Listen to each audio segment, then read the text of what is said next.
Good morning, good afternoon, good evening, Addison, whatever time you're listening, and thank you for joining us for our ASD Chat for All podcast. We have lots of fun and exciting things on the horizon for Addison School District 4, and this podcast allows us the opportunity to connect with our parents and guardians, families, and community to celebrate our students, their accomplishments, and so much more.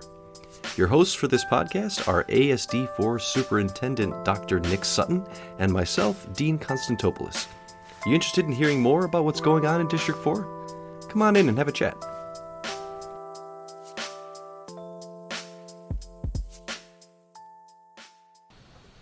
Good morning, and thank you all for joining us again for another episode of our ASD Chat for All podcast.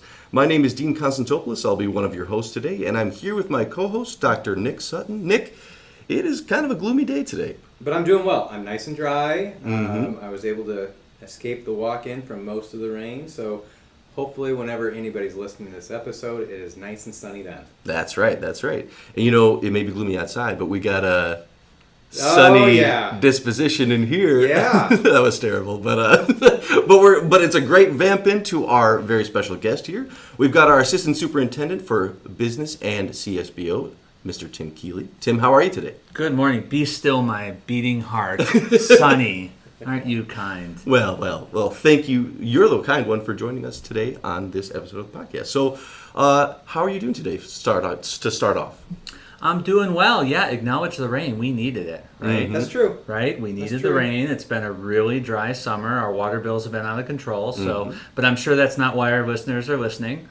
True. Very excited to be here on the podcast. I'm excited that we've put essentially the first week of school behind us. Also true. With minimal issues. Yeah. So we know who you are. We're familiar with your position here at the district. But for anyone listening, could you tell us a little bit about who you are here and what your role here is at the district?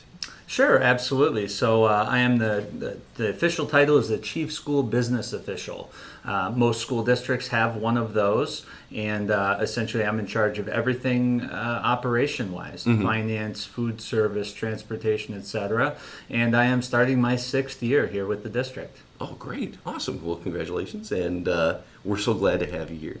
I love it. So most people in the community, most educators, they never really have to worry about the ins and outs of school finance.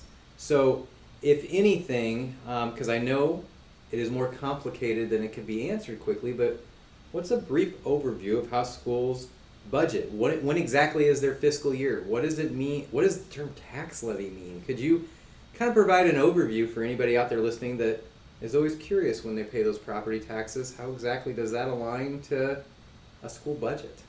Sure, absolutely.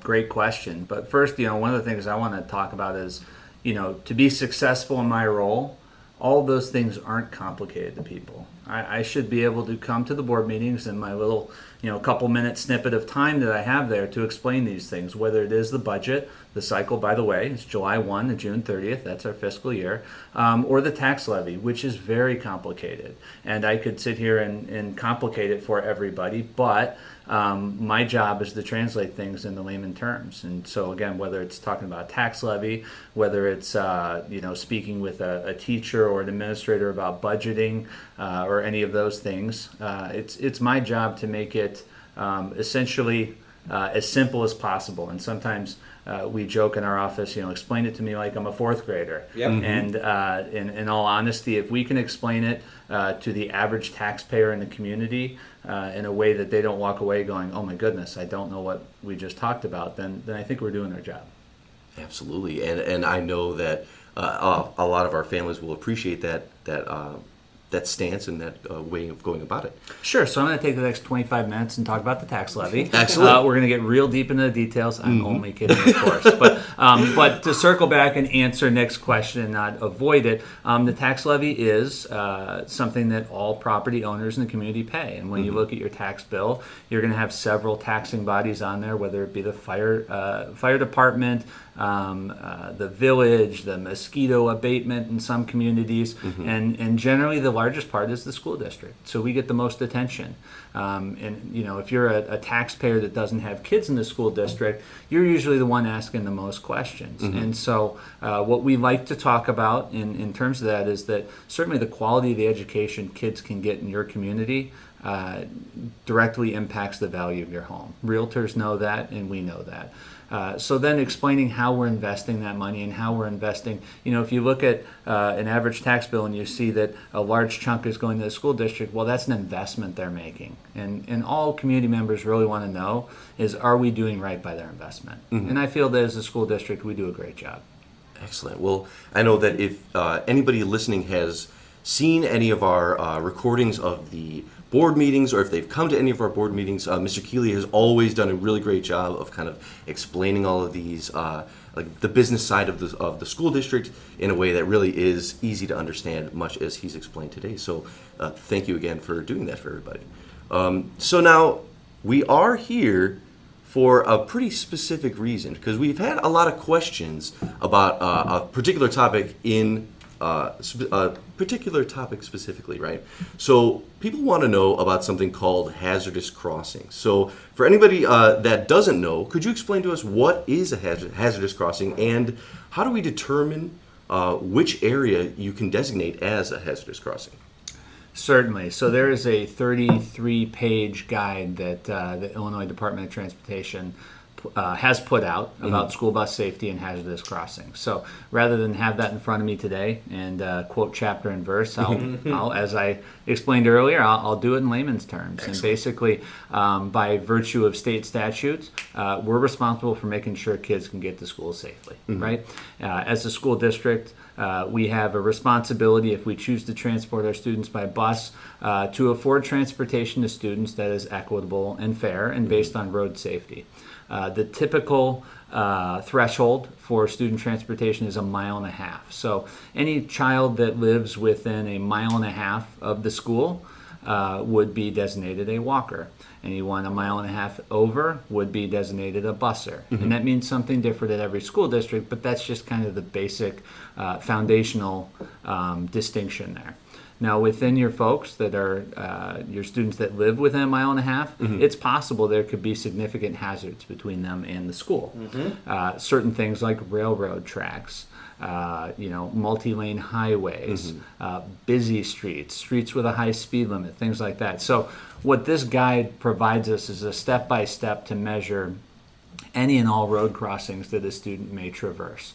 So I'll use our community, for example. If you look at a student crossing within, say, the Friars Cove neighborhood, Gotcha. right?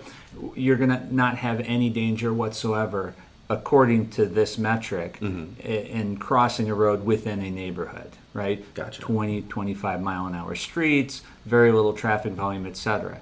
Now, if we're looking at a student crossing Lake Street, it's a different story, right? That is a 4-lane street with a middle turn lane. You've got high traffic volume.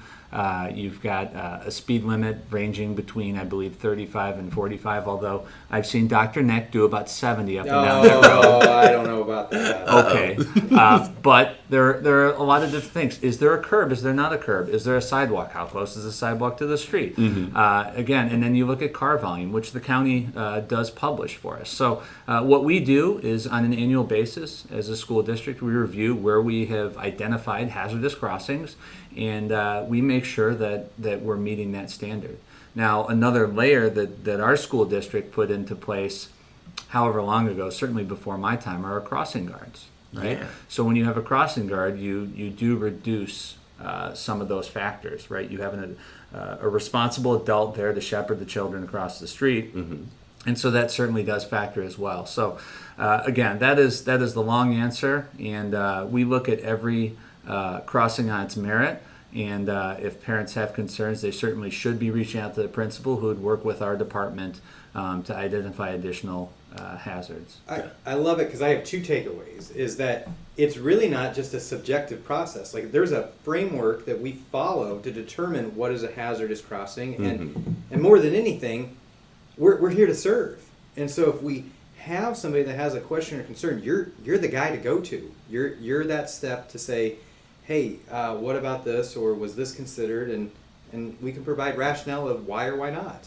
Absolutely. I'm a father of two young ladies. One is now in 6th grade, first time riding the bus this year. For our first student friends out there that are listening, I know you're many out there.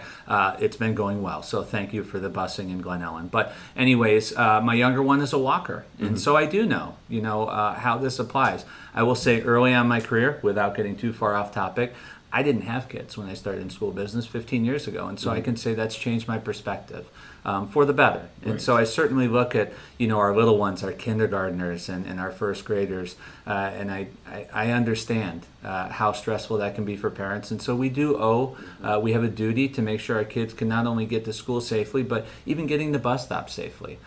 Certainly our responsibility starts when a kid gets on a bus or a kid gets on our property, but we're part of that chain of safety, getting the students to and from school. Great. And I can't imagine how grateful the community is to have somebody who, like you said, understands like the worry that can go into having their kids get to school safely and readily. So thank you for sharing all this information. Now, Tim, a question for you. If anybody wanted to reach out to you, have any questions for you regarding tax levies, hazardous crossings, something they heard about in the board meeting, what's the best way that they can reach out to you?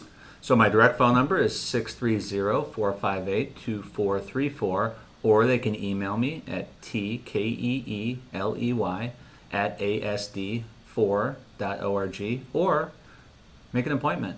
I'd love to meet with community members. Awesome. And Nick, how about you? If somebody wants to talk about beginning a school year, more hazardous crossing details, how can they reach out to you?